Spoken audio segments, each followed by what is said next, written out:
guys! Welcome to my another mini vlog. Ang babaeng alipin sa Japan na hindi pa rin yumayaman.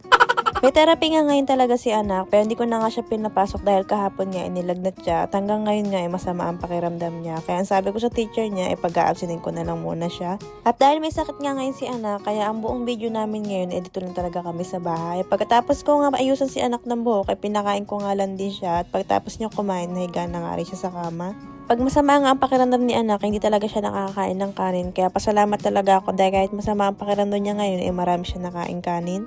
Pagkatapos ko nga ligpitin yung mga karat sa lamesa at nagugas nga lang din ako ng plato at pinagsasalinan ko na nga rin mga lalagyan namin pati suka at toyo at pagkatapos ko nga salinan yun, nilinis ko na nga rin tong kalan namin. Pagkatapos ko nga maglinis ng kusina ay sinunod ko naman tong mga tiklupin ko. Pinagtatanggal ko na nga rin yung mga sampay ko dahil maglalaba nga ulit ako ngayon. Siguro nga guys, nagtataka kayo kung bakit dito ako nagsasampay sa loob ng bahay wala namang ulan sa labas. Dahil taglamig na nga dito kasi sa Japan, pag dito ako nagsampay sa labas, hindi talaga siya matutuyo. Siguro abot dito ng mga 1 linggo bago siya matuyo.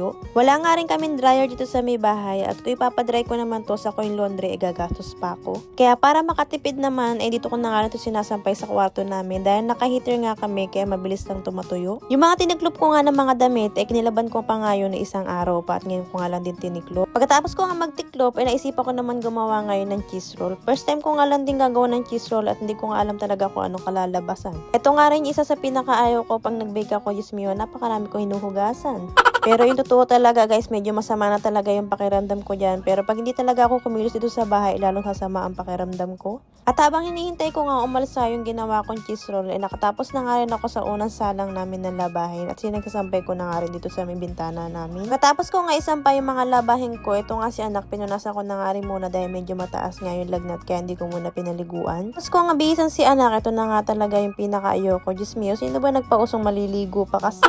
Maliligo naman ako guys araw-araw, pero kung araw-araw man lamig, Diyos mio, nakakatamad maligo. At dahil may sinat na nga rin ako, kaya naisipan ko na nga maligo, baka kasi pag hindi ako naligo, lalo pang lumala. Kita mo naman, sa lahat naman ng masama ang pakiramdam, Diyos mio, nagbe-bake pa rin ako ng tinapay. Gaya nga guys, ang sabi ko sa inyo, pag hindi talaga ako kumilos at masama ang pakiramdam ko, Diyos mio, nagtutuloy-tuloy ito, baka abutin to na 1 linggo kung nakaratay. At dahil mahaba na nga rin to aming mini vlog, kaya hanggang dito na lang muna guys. Maraming salamat!